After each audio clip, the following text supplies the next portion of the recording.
Welcome to the Indie Author Spotlight, where we interview indie authors about upcoming releases as well as life as an author, presented to you by Books, Brews, and Dogs.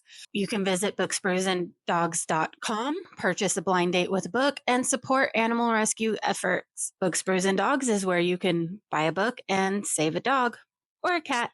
Hi, everybody. Welcome to the Indie Author Spotlight. I'm here with Gareth and Ian Davies, and I'm very excited to talk to him about Imprints of the Past as well as other projects he has and upcoming things.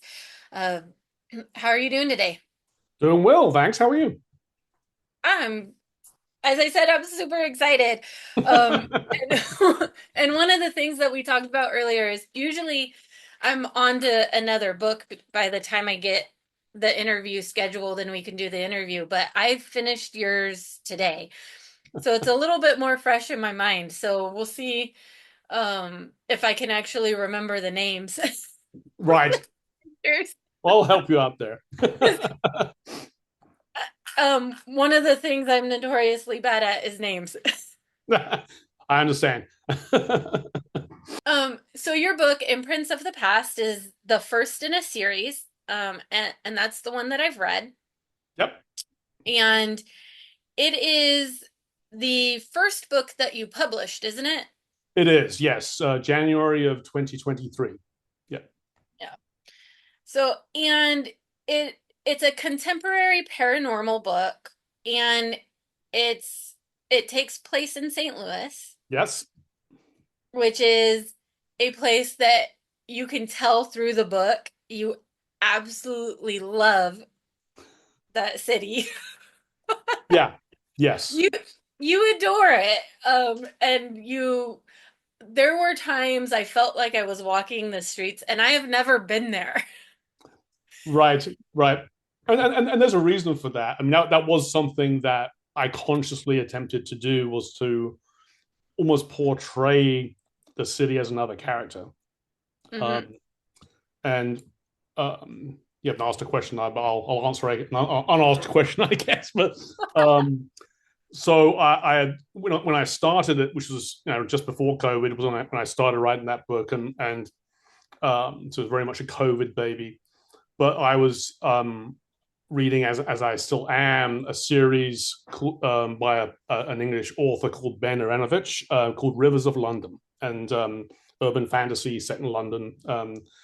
And one of the things that stood out to me about that series, which is one of my favorite urban fantasy series, is the way that he would throw in all these kind of unique and details about London history, just relatively obscure.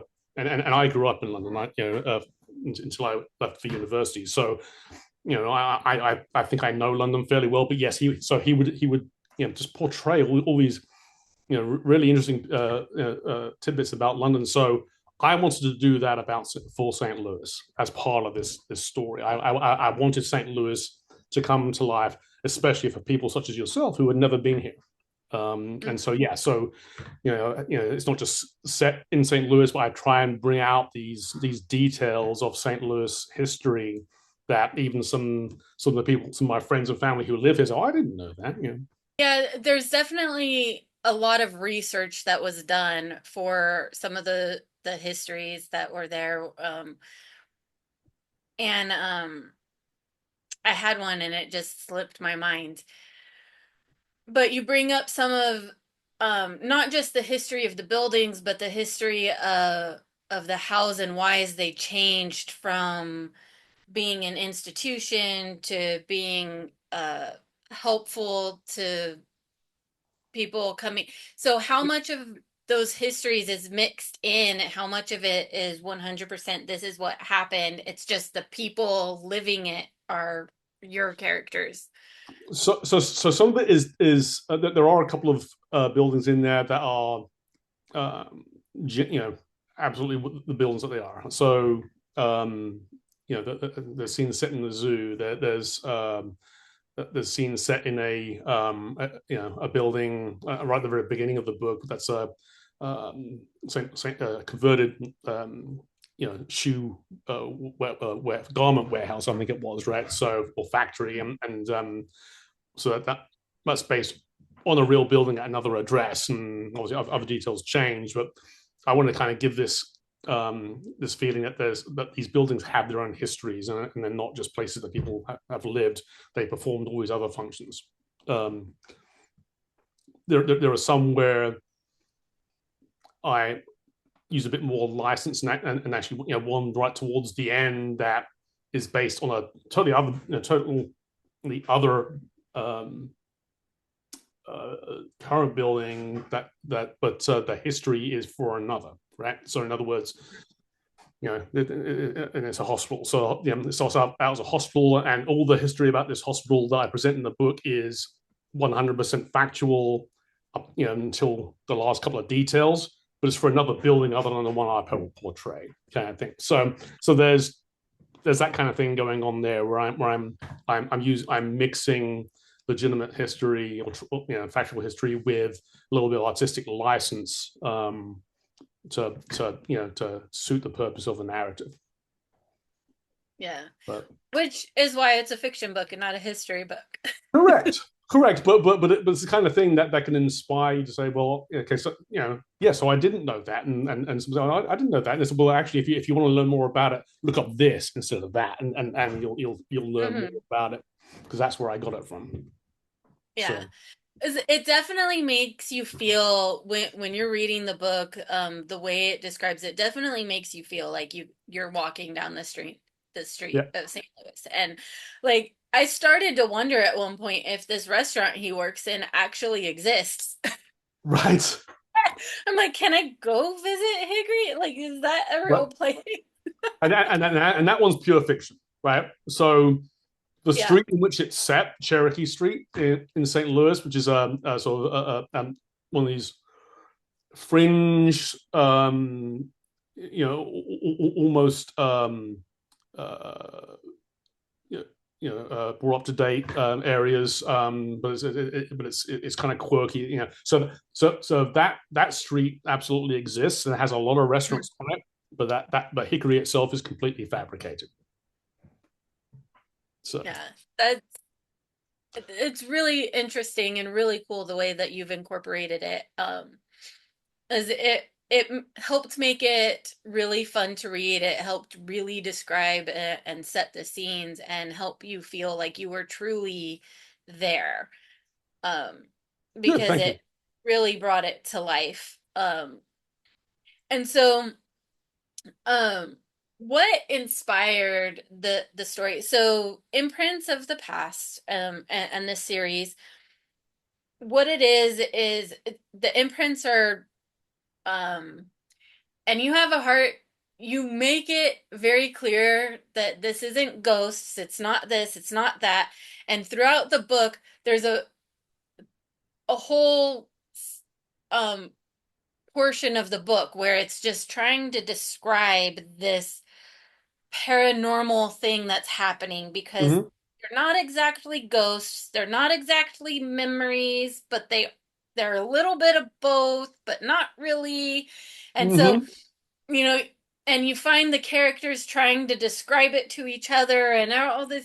So what inspired that? Like, was there some Yeah, kind of trigger that said, "Ooh, that's a neat idea," or like what happened there to get to this very unique form of paranormal activity? sure. So, um, and I love paranormal type fantasy and thrillers. So I've read many of them, and people deal with these phenomena in different ways. And um, one of the things that um, I wanted to bring to the table was, so I'm not a scientist professionally. I studied as one in undergrad and as a physicist, and my wife's actually a biochemist, but I also work in IT. And you touched earlier on about the issue with names and what have you, and that is a big thing with the book, because people don't know exactly what this thing is, right? There's nothing coming out where, oh, that's a sentient spirit of someone who passed away, or anything like that. Something strange is happening. They don't know what it is, and so different people have different ideas, and it's almost like a process. of scientific discovery of well, so well, I have this theory, I have that theory. Does that suit the evidence? And so D, the main character, so his partner Jess is particularly concerned about this, and she doesn't like to be brushed off. Well, that's just the way it is. We have to deal with it. No, I want to understand what's going on, right? So she Mhm. has that sort of scientific inquisitiveness that's required, and so and that continues throughout the whole series. By the way, is that you get to the end of this first book, and Dee and Rosalind and maybe Jess have sort of a working theory about what these things are, and Yeah. enough for them to do what they think they need to do. But mild spoiler alert, that's not actually what it is. And there are other people that you sort of get hints of in this first book, and as the series goes on, they sort of crawl out of the woodwork that have different ideas, and other groups have yet other ideas. And so, really, the whole series is about trying to figure out exactly what this is. Is it bad necessarily? Is it something that we need to be doing this, or are we causing more harm than good? So it is very much left open to almost a view that the readers um, to the reader as to are these people doing something that's actually good or something that's not so good, right? Yeah. So Well, and that kind of feeds into, so Jess's mother is from Kenya. yeah, yeah. And Parents Kenya from Kenya, and then but she was yeah. yeah, her parents. So, um, and that to me was interesting, and maybe it's because while I don't know too much about the indigenous belief systems within Kenya, I do know that Kenya and East Africa in general have very much kept and very much tied in their belief of supernatural phenomena into even the Christian and Islam forms that have taken root in their in the Mm-hmm. past decades, if you will. But the indigenous belief systems from East Africa are very, very heavily supernatural oriented. And Sure. so I'm reading this book with the supernatural thing, and Kenya comes up, and I'm like, is that going to tie in? And was that purposeful, or was it just because you have a personal attachment to Kenya, or was it just inspiration? So I would love to tell you that was all part of some grand plan and everything that you just described, which is totally Yeah. fascinating, and now makes me want to go off and do some research on the side. Um, but no, it was not nearly that well that thought through from that perspective. The Canyon angle. So we've already mentioned Hickory, the barbecue restaurant that Dee Hmm. is a chef at. Food appeared, I must have been hungry when I was writing this because food appears at multiple times, right? And so when Dee meets Jess's family really for the first time, his mother's a cook, right? She not as in a restaurant, but she loves to cook, and because of her Kenyan heritage, they're celebrating the Kenyan holiday, and she's going through all these dishes, and that all came out of a conversation with a someone I worked with, I don't know, 15 years ago, right, who was Kenyan and was sort of talking about this one to me one day, and I love trying different cuisines, right, and so Hmm. every chance I get to try something new, I'll try almost anything, right. So he was just describing me all these foods, and it's like, that sounds really cool, and I can't, there's no special reason why I picked up on that for this character, but I wanted a character that had this background that was both sort of European American and a recent immigrant, you know, Hmm. American, and Kenyan was a just one that I think because of the meeting the family and eating is like, well, I could use the kind of thing that this person told me about way back Yeah. when, and that's how that came up. But um it's interesting that you bring up the East African traditions and how they've woven supernatural beliefs into their more contemporary religious beliefs. Because I think of all the characters in the book, Jess is probably the biggest skeptic of Yeah. all, right? I mean, of everything, not She's just very practical about approaching the situation. yeah, Um, yeah, yeah, well, she's not she's more inquisitive where he's more practical rather.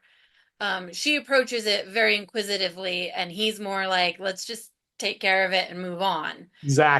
exactly. It's Yeah. two sides of that coin, right? Which is one reason that they're fairly successful, and then Rosalind has the experience, Mhm. but probably leans a little bit more to the practical side as well. Although that, without spoiling anything down the road, I mean that those questions get a little bit more addressed as time goes on. But Yeah, uh, because Rosalind definitely knows more than she lets on about a lot of stuff, and she's kind of very absolutely, stingy with what and when she releases information. And which brings me to another point about the book. There are email excerpts stamped in there yes, where Dee is very clearly being watched. correct. And we don't know who they came from or what happened or who they're going to or why they're watching them. And you don't get the full email. You just have like it's an excerpt Yep, where you're getting like the middle part of the email, but not the beginning or the end. right. And And you don't know it who it's from, and you don't know who it's to. it's definitely leading up to if you want to know more about what is happening, you're gonna have to move to the next book. You're gonna have so Yeah, these are definitely connected stories and you definitely need to read it in order. And you know as much as Dee knows because you're learning it with him. yeah, So you don't, there's no other information that you get except for those excerpts of emails that he doesn't know about. correct. So Yeah, that's the only, and so it leaves you guessing every time he meets somebody. Is it them? Is this correct. happening? What's happening here? Because he runs into a couple of his old, um, Mm-hmm. not so much buddies, but acquaintances. Yep. His mom suddenly starts asking questions when she's been out of his life for a long time. Um, so there's a lot of mystery that's happening there, and it's quite intriguing to read because you're sitting there guessing and second guessing yourself and wait a second the whole time and then you're wondering how much does Rosalind actually know, Yes. which is when you start really appreciating Jess is skepticism. Yes. And How then much is this woman telling you? And yeah, yeah, yeah, as opposed to going why is she just questioning it so much and because there's times where she almost doesn't seem supportive, but she's really just trying to understand the whole of the situation. right. And the questions she's asking, where it's not trying to um, discourage or discourage him from moving forward or learning more, but actually trying him to get him to dig deeper. Yeah. Um, um, but it's really interesting watching the development of the characters, specifically D. Is you watch him grow in the book. You watch him have these self realizations of if I want to get through this, then I need to learn more than how to physically get through it. I have to learn how to mentally get through it and prepare for that. And so, what was your inspiration behind that? Like, what helped inspire Dee as a character? Okay. So uh, I think any sort of protagonist, and yeah, Dee is the first person narrator, right? So you see everything through his eyes, and these emails that you refer to as was really just say just is a device to sort of weave in another perspective that Dee doesn't know about, but hint that there are things that are important to know. And eventually you will meet the author of the emails, but not in this first book, right? Um, I think especially a first-person protagonist book, you can think of any sort of hero who goes on a journey, right? That's like one of the classic literary devices. You want them to grow, you want them to be challenged, you want them to fail, pick themselves back up, succeed. Um, I'm a strong believer in that a large part of that is by through the help of others, whether we consciously ask for it or otherwise, right? And so, but yes, he's made mistakes in his life before that he doesn't want to repeat. He's trying to get better, but he makes more mistakes. I mean, he's human as the rest of us. So, and while I myself have never been to jail, I haven't made the same mistakes, that he has. I think we all can say that, yeah, there are things that we've struggled with, and that we try and overcome, and you have to have that, I think, to be invested in the character. Someone's just going to go around swinging a sword, either literal or metaphorical, and just laying low his enemies, or and acing all his challenges. That's just not interesting, right? Mm-hmm. So there has to be blood, sweat, and tears involved, all right, in overcoming. And that's another reason why there's a very a very physical cost to what they do, right? And so the techniques that Rosalind gives him to try and deal with these phenomena, they help him, but not without cost, right? Again, there's no sort of waving of a wand, and things are solved. There's absolute physical cost every time he tries to to deal with one of these things. Yeah. So and in the book you use two physical activities that kind of help him, build that mental stamina. And one of them is running, where he just kind of runs in general because it helps with, which is something, I think everyone knows movement helps get your mind clear, helps you Sure. in a way calm down and move forward. But the other one that you chose is karate. And I loved that you did that because I actually took karate for many years. And it is very much more than physical movement activity, right? Yes. It's Yeah. a lot more than just punching and kicking Yes. things. And so we because a big part of it is learning to keep going even though you feel like you can't anymore. You are pushed to your physical limits, and the only way to get past that is to get out of your head and to Yeah. calm down and keep focus. And so there is a ton of breathing techniques that you have to learn. Not just, and those breathing techniques aren't even just about keeping calm and clearing your mind, but it's where you build your core strength and your power Yeah. from, right? So 100%. picking the right type of breath is going to change how effective your punch is. Yeah. Um, and those are things that most people don't understand unless you've actually taken karate. And so, Right. Well, and D himself, he thinks it's all about, well, I don't want to learn this. yeah. I want to learn how to fight better. I want to learn how not to fight at all. Well, but that's what, a martial art like karate is actually all about, right?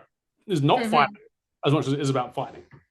Yeah, it's about learning how to not need to fight, but know how to finish it if you do Yeah. have to. Correct. Yes. And that is really something because it is the main goal of karate is learning self-control. Yep. Not just physically, um, but mental self-control, physical self-control. It's knowing that you can go up to a target and stop 3 millimeters shy and knowing exactly Right. how long your Yes. arm is to know, It's the discipline, self like, discipline, right? Of whether it's yeah. physical or mental. Yes.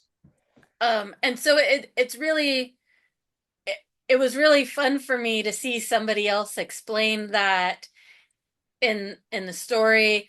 And so you did a really good job of explaining that. So have you taken martial arts classes? Have you, or was this like secular knowledge through other people? So a little bit of both. I've not taken karate. Mhm. Um, I have taken some other, well, I would say less overtly physical martial arts. I practice qigong and some other things like that that um, have some of the same goals, right? But I have a friend, my one of my best friends, who was my first reader. Is a he himself is a second degree black belt, and Mhm. so which I've been aware of for a while. But in fact, I now I can't remember if I did it in the first book, Acknowledgements, but certainly I have done in subsequent books. Is I term him my violence consultant, because as I was right, so the first drafts of pretty much any fight scene that I had in the book, he would come back and say, no, no, no, no. This is how it would actually go, right? And so he sort of choreographed a lot of that, but but as you very rightly point out, it was about more than that. And I actually reached out to him originally to say that I need something where it's going to give him this mental self discipline, and I know that's part of karate. Can you tell me more about that? And so he gave me Mhm. a couple of books, and we had conversations. And so yes, the fight scene choreography was something that I relied upon relied upon him for, but it was mostly about, yes, you would want to teach these kinds of breathing techniques, and you would want to do that in this way for these reasons, right? And it is. I mean, there's a reason why people don't just walk into a dojo and learn how to how to do karate in like a month, right? So there's layers and layers and layers. All the belts show your adeptness, not just because you're doing the same thing better, but you're learning different things for different situations, and that's Mhm. what D so desperately needed. I mean, had he gone to karate classes in high school, he may not even have gone to jail in the first place, right? He wouldn't have made that big Right. mistake in the first place. So it was a big part of it, and having a resource that I could just talk to about it rather than having to read books and trawl the internet. Although I also did do that. I mean, he would give me assignments, and say, I think so there's a particular, without giving anything away, there's a particular move that is used by one of the characters in a fight scene that he, when I wrote the draft of what I wanted, he said, well, no, it wouldn't be that, but let me think about it. And he came back and said, I think it's going to be this. And he, sent me a YouTube video of what this looked like. But he said, it's this is the physical expression of this intent, right? And you Mhm. have to get, and in order for it to come off, yes, you have to be able to physically do it, but you also have to be mentally ready to do it, Yeah. right? It is, that was sort of fascinating, and is still fascinating to me. And so, even It's as I've moved on to other stories now, I'm still sort of, whenever I get to a point where I need some sort of physical confrontation like that, or mental resilience, I'm still going. I still find myself, my characters doing a lot of deep breathing, and after a while you sort of have to be careful that you're not just repeating yourself. But it is true though, because you what he said about the mental state. So um to be able to actually follow through with it, because it's very different when you're hitting a target that someone is holding up, and they've got, the fist mat that you're supposed mm-hmm. to hit, or you're punching at a punching bag versus when you actually go to sparring and you realize you're holding back until you get used to doing that, and then you can kind of go and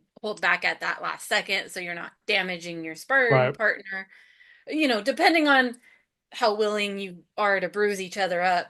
But even going from a sparring situation to an actual real life fighting situation, um, which I've unfortunately uh, had the opportunity to punch somebody, but being a young woman in a large city, it's Yes, I understand. unsurprising, you know, especially when I lived in Long Beach and I took the bus. I didn't have a car, so I was walking Mm. everywhere, and I'd get off at midnight. And there was a reason I wanted to take karate. Yes. Yes. But in that moment when you're about to actually hit somebody and it's not sparring, and it is a very different mental capacity Yeah. that you have to be able to push past and understand that what you're doing. You know how this is going to affect somebody or not, or and how do am I just trying to incapacitate them long enough to get away? Am I trying to, what's the goal of this altercation? Yeah. And Yeah. all of that happens in a split second. And if you don't have the ability to kind of cut through the adrenaline, um, Yep. you wind up in Dee's situation where, you kind of kill somebody in a fight on Yep. accident. Yep. Yeah. Yes, you know, absolutely. Yep. and so it was fun to read his journey going through that and kind of learning, like, I've got to do something. I've got to figure something out because this isn't going to work. And Yeah. um the way that it is, and it's great to see him through his journey growing, and to see Jess standing there beside him watching it happen. And even though she's skeptical of a lot of things, she fully 100% that first, when they did the introductory lesson, was like, oh yeah, this is going to be good for you. And that's when she really just dove into, I'm going to stand behind you on this because I see how it's going to benefit you. Yeah. And so seeing, like, that was so great to see, like, that dynamic. Because I've been reading a lot of spicy books. I have a lot of spicy authors that I've interviewed, and the dynamic of spicy books a lot of times is having that clash in the relationships where it's about making up, or coming together and finding each other, but there's Mhm. all these kind of miscommunications and unhealthy things happening in relationships before they figure out how to be healthy. But this kind of starts off right on that healthy, because it's not a romance book. You're just on this journey, and so it was a little bit refreshing for me. They start off in a relationship, so there is no, there is not, as you say, it's not a romance book in that they're not a couple who find each other during the course of the book and go through Yeah, whatever trajectory. And um not because I don't care for that, but it was just more natural that they were already established. yeah, um and now they do have a wonky moment or two, right? So they, that their relationship but is even healthy relationships have those. So it's exactly not, it's the way you get through it, and the support and everything. But absolutely. as much as this book is about degrowing, there you see their bond getting stronger throughout the book as well. So it's not a romance book, but it still shows the strength of a supportive relationship Yes, and a yeah, healthy bond. yeah, yeah. And there are, there are romance aspects, to the overall story, I will say, again, without um adding any future spoilers, but Yeah. yeah, Yeah, it, there's it, only there's a lot of kind of closed door or brief mentions. But there's one scene that gets kind of technical, gets a little descriptive. It's more technical, and it's more about the imprints. I'm trying to say this without giving it away entirely. That's the hard part. But it's Yeah, more about what he's learning how to do, and he yeah. walks into this situation, and it's not so much about the relationship between them. So even though you're reading it and it's descriptive about what is happening in the scene, Mm-hmm. sexually, it's not spicy. It's very Right. technical. I think I know the scene you're talking about. And so that was the motivation. What I was trying to go for there um, was that a lot of what a lot of the phenomena that he had experienced to date have been frankly violent or frightening, right, in Mm-hmm. one shape or another, right? I mean, whether you're, I mean, the very first thing he sees in the first second chapter of the book, he witnesses essentially a murder, right? Guys, honking another guy over the head, right? And so he sees other things that are sort of very frightening. And um, what I was trying to do with the scene that you just described was that, well, the important thing about these phenomena aren't that they're violent or frightening or otherwise scary. They're just intense emotionally. Well, there are you know good emotions, if Right. or emotions that give you pleasure that can also be intense, and by the way can also cause this phenomena, right? Mm-hmm. um and so whether it's anger or fear or desire or sorrow, that there are all these things can cause whatever it is that Dee is experiencing, that Rosalind's experiencing, what they're learning, to deal with, and so that was the point with that scene. Plus, having a little bit of fun with it after, like the previous encounter had been particularly harrowing, and so this was just, I was saying, okay, well, it's not all like that, but it does start the wheels turning, especially in Jess's mind. Well, if it's not just all this bad stuff Mm-hmm. as well, then maybe that means something. And so again, peeling the layers back over what this phenomena actually is, right? I'm just giving you little bits of information at a time, that you can try and assemble the puzzle Yeah. with the characters doing the same thing. This, I know, and it's you learn so much along with Dee, and you're really on the journey with him as you're reading the story. And it's so much fun to kind of learn and you know throughout the story he tries several times to explain what it is he's actually doing, and he comes with these different phrases, and imprint is one of them, and Mm-hmm. so you see him come up with the name of the series and the books in the story. And so that was also kind of fun because you're seeing him wrestle with this idea of what it is, and you know and I think that's something that we would all be going through if we woke up one day and just started seeing these scenes unfolding in front of us that we could feel so intensely. Yes. We would struggle to recognize or state what it is that was actually happening, or what actually was that. Was it a memory? Was it a past life memory? Was it something that was lingering in the world? Like how, and so you kind of see that struggle in him and in Rosalind, who's been doing it for 7 years, who still doesn't know how to explain it, Right. Right. right? She's never had to. He's the first person that she's had to try and explain it to, Yeah.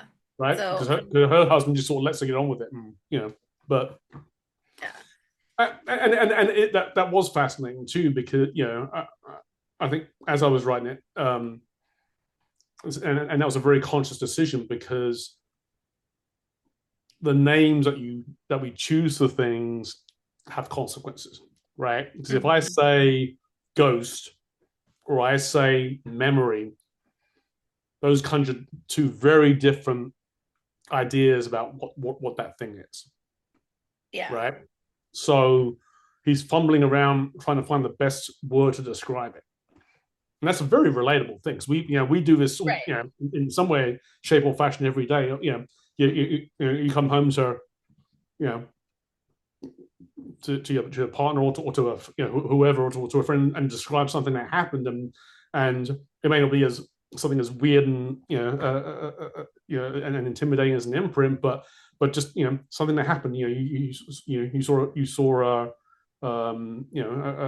a car accident, or something even more mundane, and we struggle sometimes to capture the right word for what that was, and so different people are left with different impressions, and that is all very much something that is a big part of the series. Is different people perceive these things in different ways. Yeah.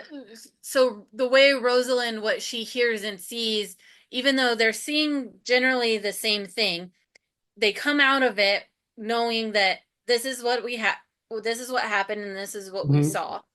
But her and Dee do experience it differently. She hears different things than he hears. She feels different sensations than he feels.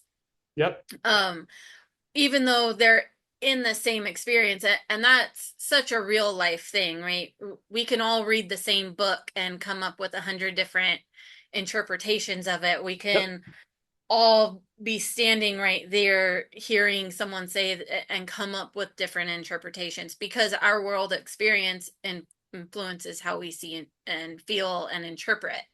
Yep. And so you see that in the book. And so the end of the book hints that Jess might start being able to sense and see these imprints as well. Mm-hmm.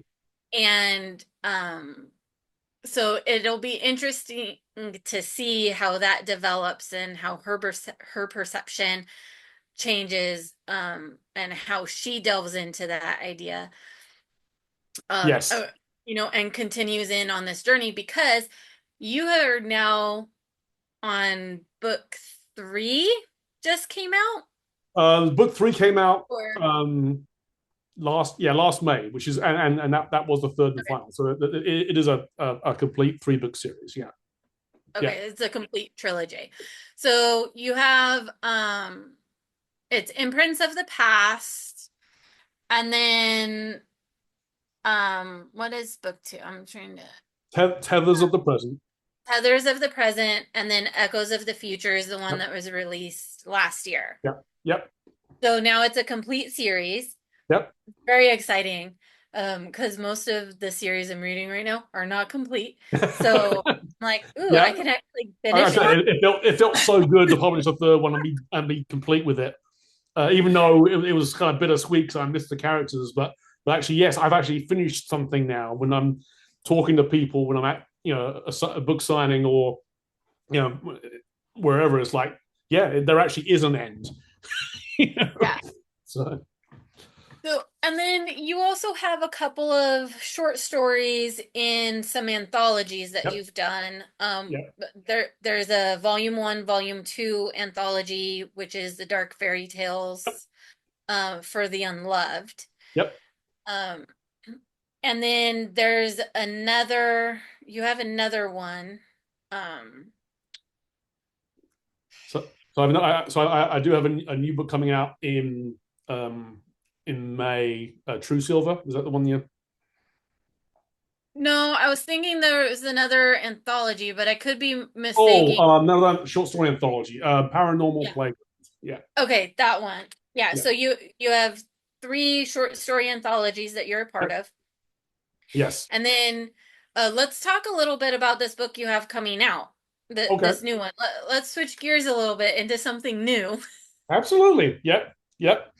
Yeah, it is very, very new. In fact, I was just this morning uploading the the text and the covers to Ingram Spark for printing, and which is, any author who's done that can tell you that can be a fun chore. But yeah, so I've been working with I have a the same person has designed all my covers, or for the three Mhm. books of the imprint series, designed all those covers for me. She's done this new one. I've used the same editor every time and formatting. So, it takes a village to produce a book. I don't try and do everything. I mean, I can't do cover design. I'm just not artistic.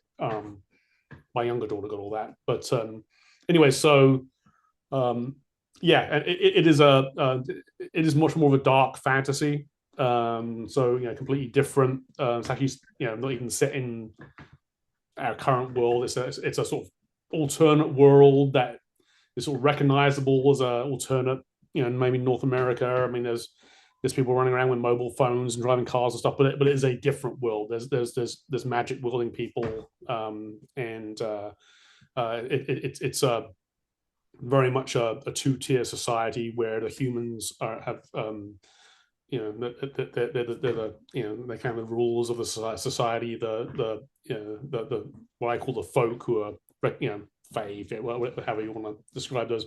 They are the underclass.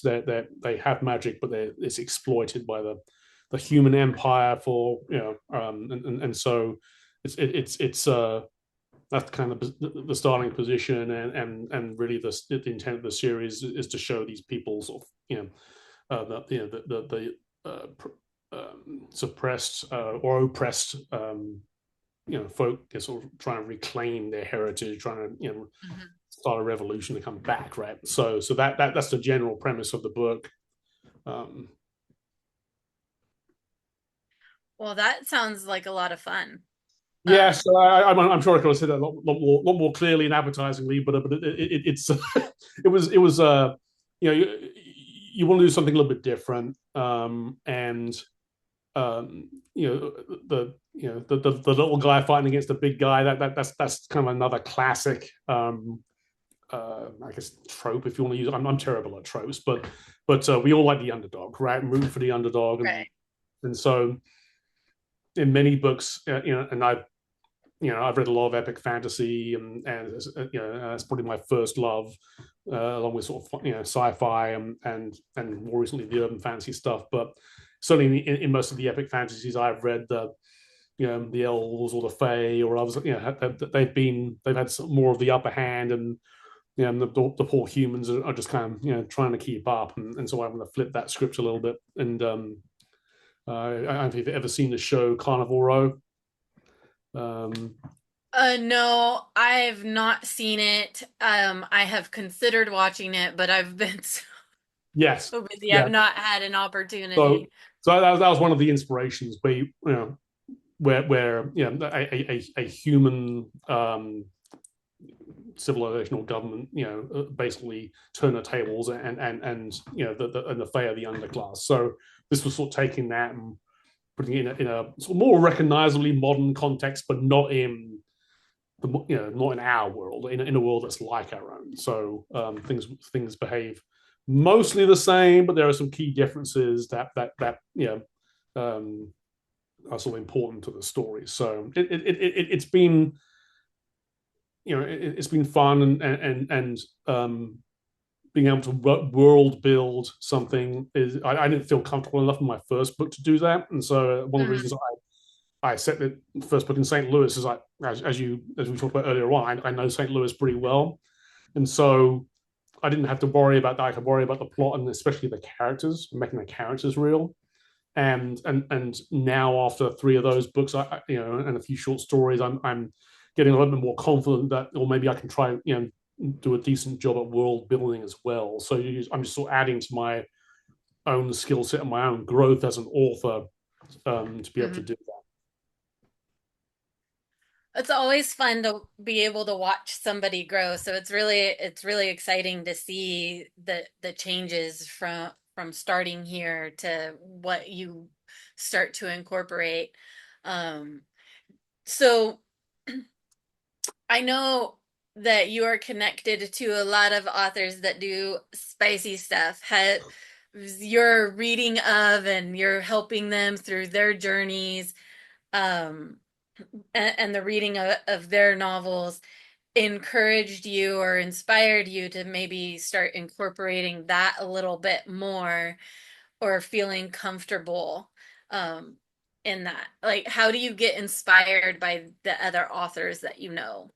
I, I mean, I think we all take inspiration from whatever we do, whether it's reading or you know other communities that we were part of. Heck, even our day job sometimes. I mean, it's all grist for the mill, as an old Mm-hmm. English teacher of mine, the expression he used all the time, kind of annoying, really.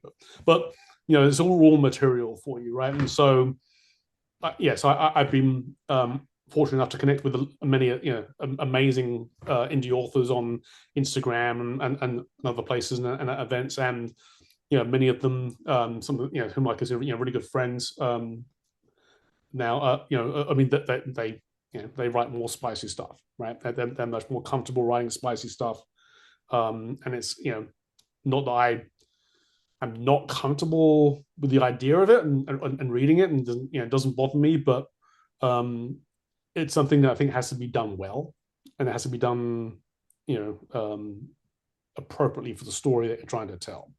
So there are Yeah. whole classes of books that are very sort of spice centric, where a spice is kind of a first class citizen in it, and that's fine. I people that who want to write that and read that, absolutely, knock yourself out, and it's all about using whatever muses we have and reading whatever we want to read. The For me, I probably can't see myself doing that, but um, I mean, spice is a part of our lives, right? I mean, the whole sexual interactions at various levels, and so Dee and Jess are in a relationship through imprints of the past, right? They're not they're not aesthetic. They never don't do the thing, right? So, but you don't need to show it all the time, right? There are moments that where that intimacy, however it's expressed, so help cement an idea that's what's happening in the book, what stage their relationship in, or what they're both feeling at the time, how they're interacting with each other, and so Mm-hmm. at that point is where I'll introduce it, and then in terms of how that's changed as I've been exposed to more other authors writing this with a lot more confidence. Um, it's not something I would say I'm intentionally adding, but I feel happier about cracking the door open just maybe a little bit wider, Mm-hmm. right? If that So not makes quite so closed door, but not exactly open. right. I mean, you're not going to see sort of paragraphs of yeah of graphic detail, Mm-hmm. but you are going to see um again without spoiling. I mean, there's a scene where a couple, I mean, there's a college age couple that they're having a conversation, but they're doing it while they're almost in the start of they're in the start of foreplay basically, and so Yeah. it's there are things happening, but they're having a conversation while it's happening, and there's that there's actually a reason for that, right? That isn't just that I decide, well, because they could be having this conversation in a cafe, right, but no, actually it's actually important that they're having it while he's sort of not seducing her necessarily, but while they're in Mm-hmm. this intimate moment, because that there's a plot point there, right, that you may not understand straight away, but it becomes clearer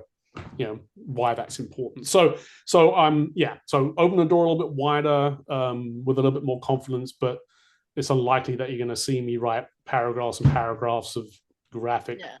spice. That others Well, do it sounds others like do that much better than I do.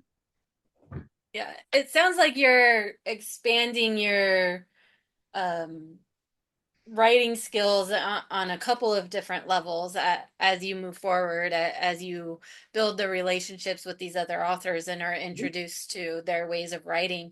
Um, so how has your writing, um, the way you approach writing, how has that changed as you've written from when you wrote your first book to writing now your fourth book Yeah. and multiple short stories?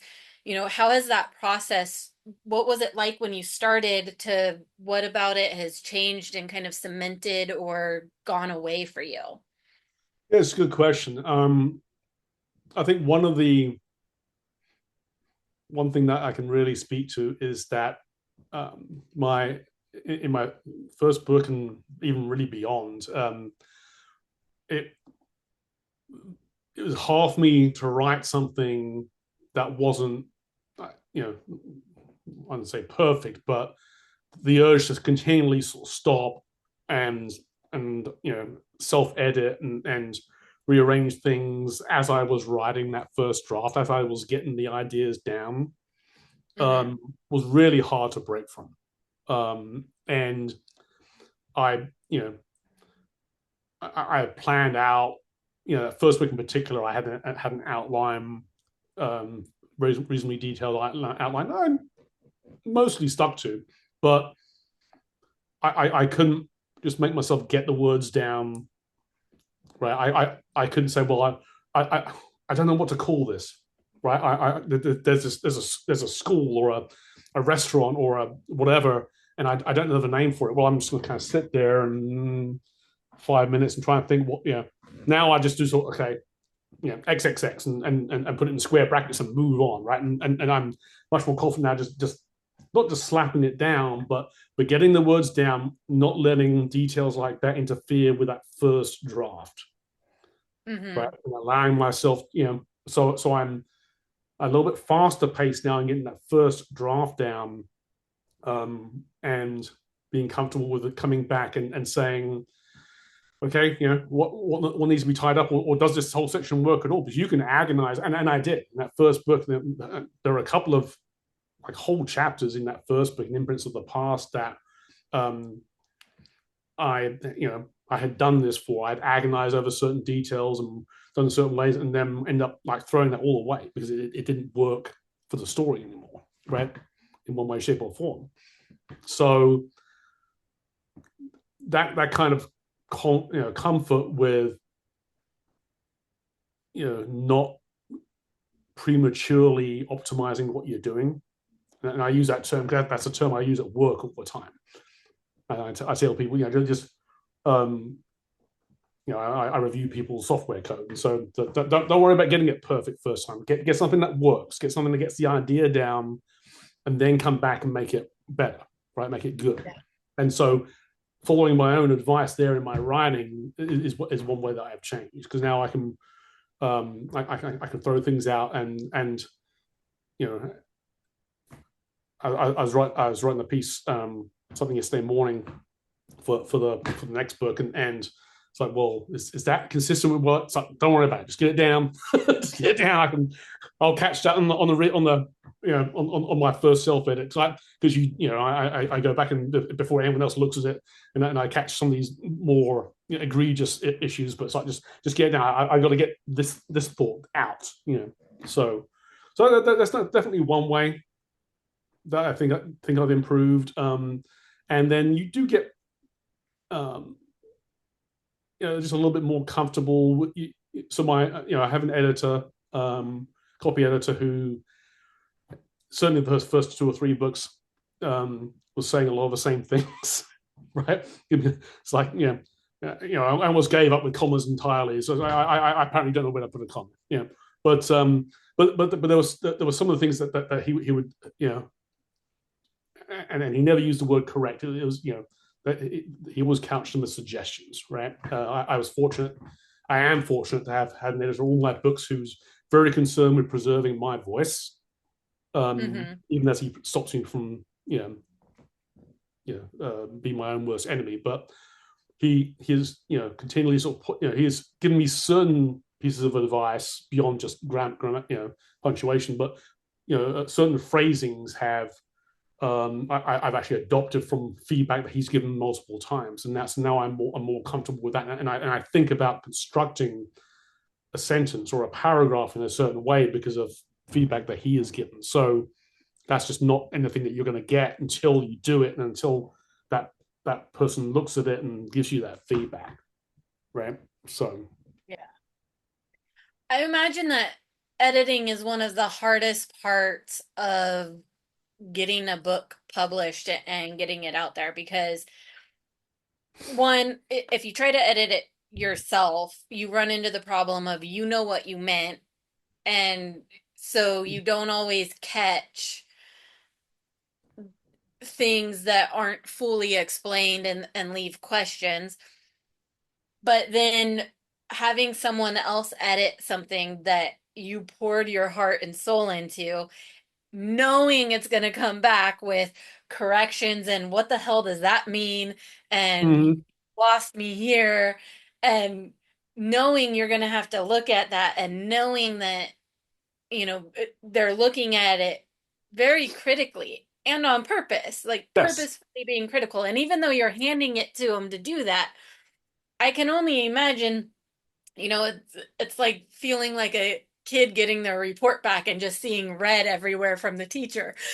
yeah, And you're yeah, just like heartbroken because you thought you did such a good job and you're like, yeah, uh, yeah, and you put yourself through that with every book several times with yeah. every book that you write. And it's just, that's, Well, that's a lot. and there's different levels, and one of the nice things about when having started building a community, and I have I'm fortunate to have several friends and family who have read my stuff and given that sort of early sort of beta reader feedback, if you like. But now I also have people that I've connected with online through Bookstagram who are doing some of that for me as well, and so for this kind of thing, it's good to have this in waves. And so I have this this one friend who's he gets everything like in serial form, and he's my Mhm. first sort of touch point. And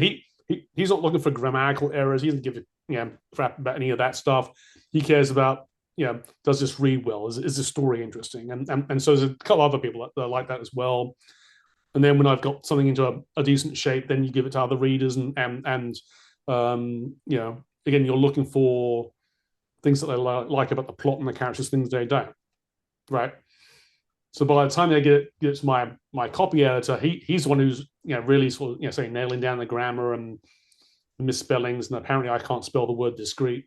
So yeah, but it's also again it's turning sentences around and suggesting alternate Yeah. passages. So it I've gotten better with it as each book has gone on, and just understanding now that different people are going to have different, I mean, intentionally different roles to play. But there have been a couple of times where I did get that feeling of having a big red F on my paper towards the end of the finale of the third book, Echoes of the Future, like the finale of the series. The first draft, I gave to my friend. He said,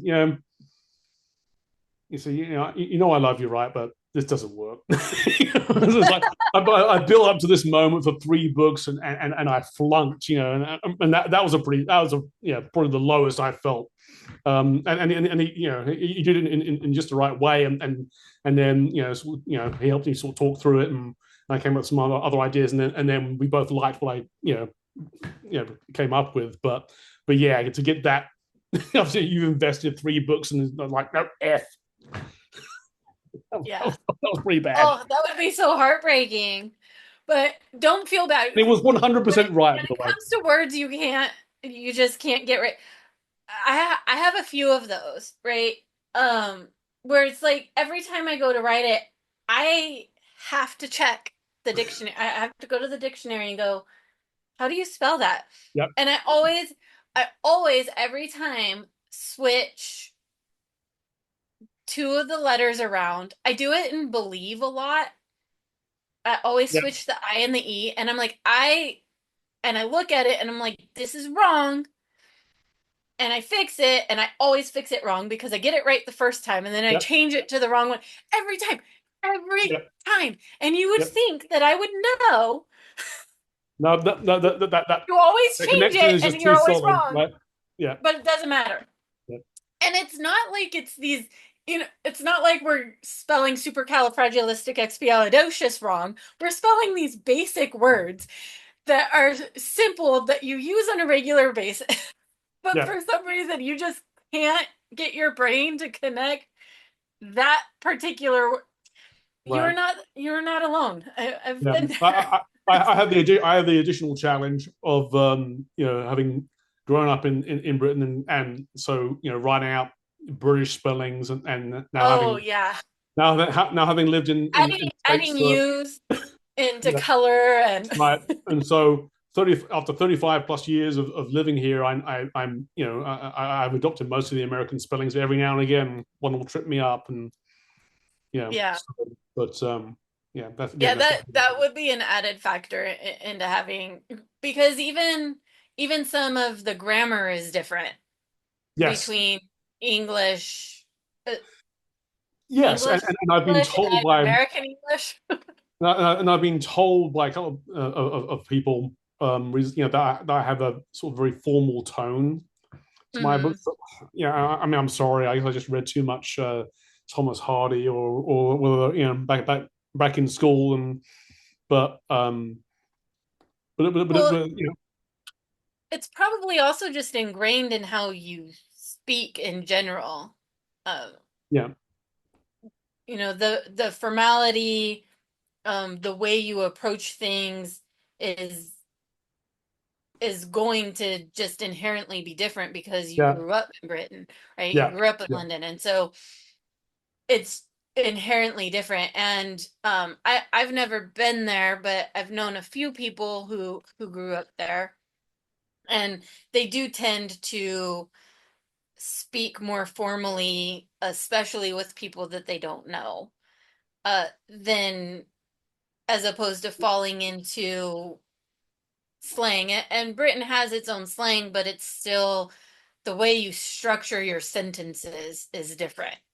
yeah, and it's different, and there are many factors, including sort of age and demographic and whatever that affect that. But it is it's all good as long as as you know what you're trying to represent.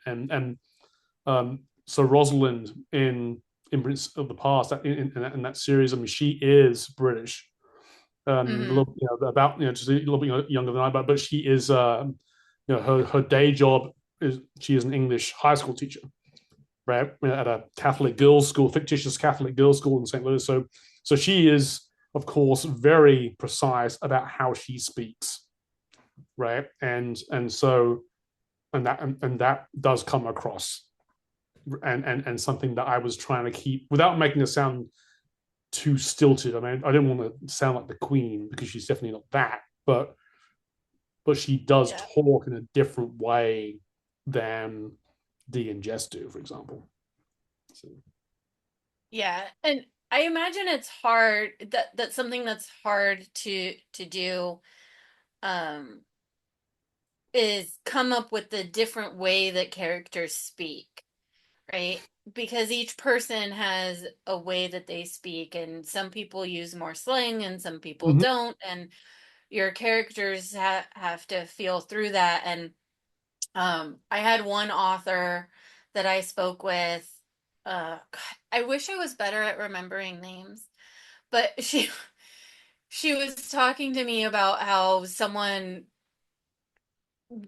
that was going through the editing had mentioned, you have this older character, but she's using teenage slang. And Right, she's like, well, yeah, she's has a teenage daughter, so she's going to occasionally throw those words right, into her language because she hears them, she's around them.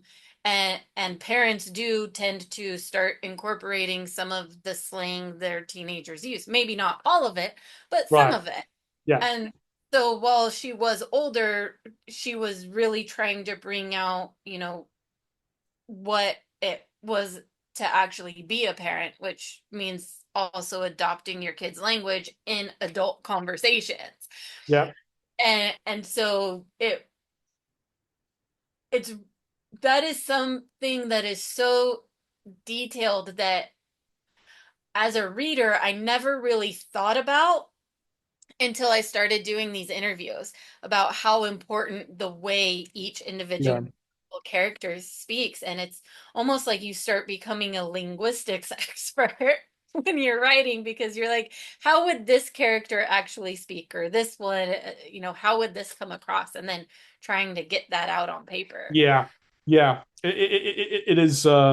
It's something that I definitely thought about and think about as I'm writing characters, and you know, you can almost obsess over it, right? I mean, you that particular case that you mentioned was really interesting because superficially that one character's sort of speaking in a way that was not expected, but there's as you pointed out, a very good reason for that. And so um, you need to think about how someone would talk in that situation, and certain words that they would use. And so it is one of the challenges of building a character to. I mean, you have to be able to visualize them.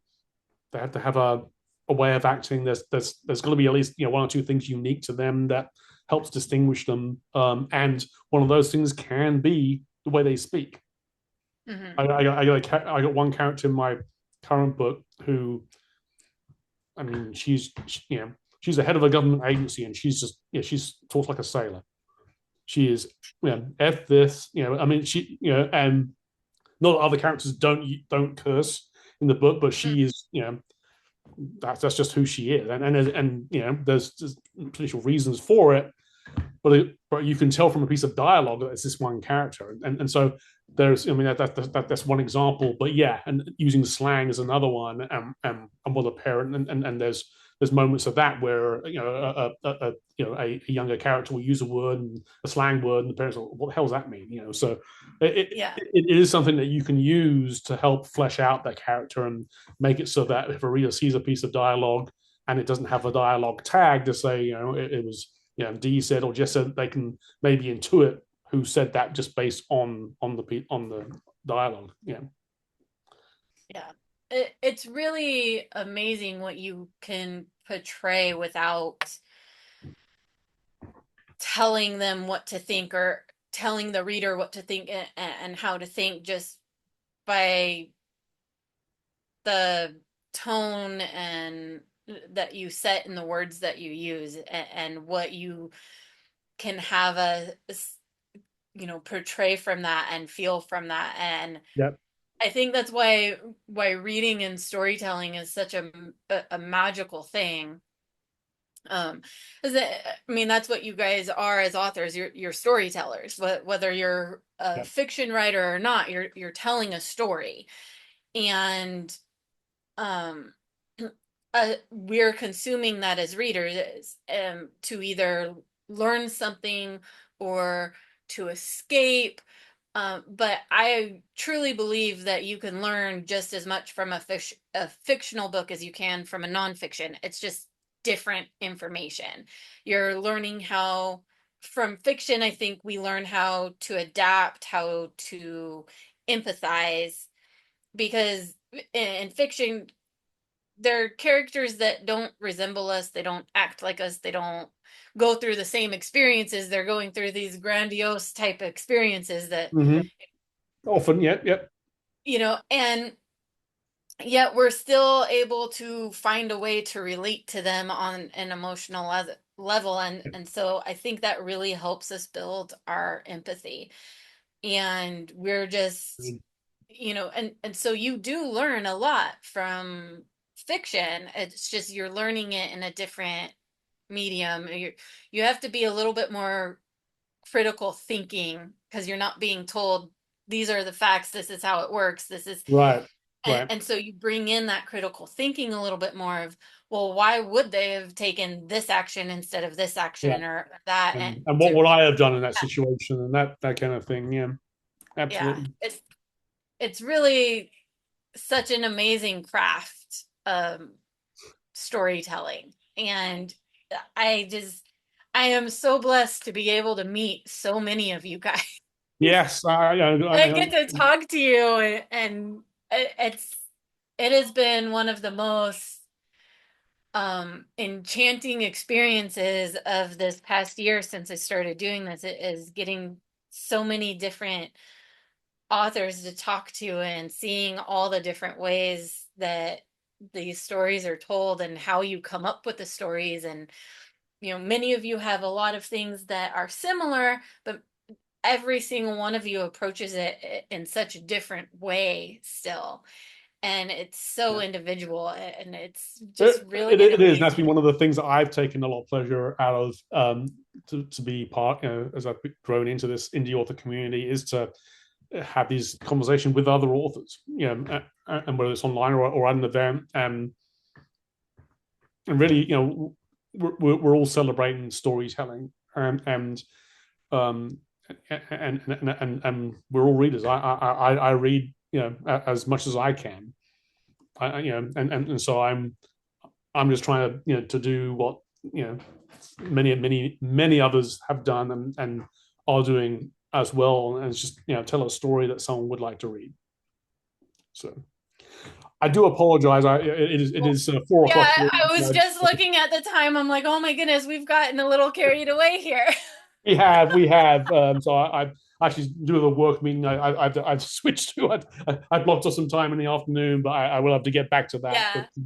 Well, thank you so much for joining me today, Gareth. I have really appreciated our conversation, and I am so looking forward to seeing more of your work so and reading more of your stories. I cannot wait until I have the opportunity to finish this series because it has so intrigued me, and I really do feel inspired to go visit St. Louis.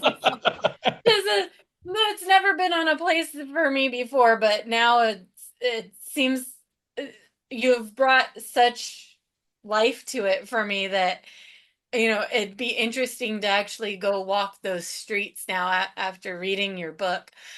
I'm glad I was Um, able to do that. so and Imprints of the Past is the main book that we spoke about today, which is the first book of Imprints and Erasure series, which is now a complete series. Yes. And what was that book you have coming out? So What the was new the book name? is called True Silver. True Silver. Yep. Okay, And and that's a fantasy novel that you have. yes, it's a dark fantasy, and first of a new series. Okay, and then you have the three short stories Yep. um, anthologies that you're a part of as well. And so you have a lot going on still. You can keep up with Gareth and um, all of his writings through either his website, garethiandavies.com, or on TikTok and Instagram as well, which I'll have that, but it's at Gareth Ian Davies, isn't it? Or So actually, I'm no longer on TikTok, but on Instagram okay, it's at author.GarethIanDavis. at author.gareth Ian Davies. Yeah. Okay, and I'll have that all on the screen as well. But thank you again. I've had so much fun. I'm gonna let you get back to work. I'm gonna go take care of the things I need to do. I saw a dog wandering around. I'm And sure it's one of yeah, But thank you they very much for having me. I really appreciate it, and I thoroughly enjoyed our conversation. yeah, I'm sorry we got so carried away. It happens every time. I always have to tell people I try to make it an hour, but plan for an hour and a half. Yeah, I did. So I can talk. all right, thank you again, Ian. Have a wonderful day, and hopefully we'll talk again soon. Thank you. I hope so. Thank you very much. Bye. Goodbye.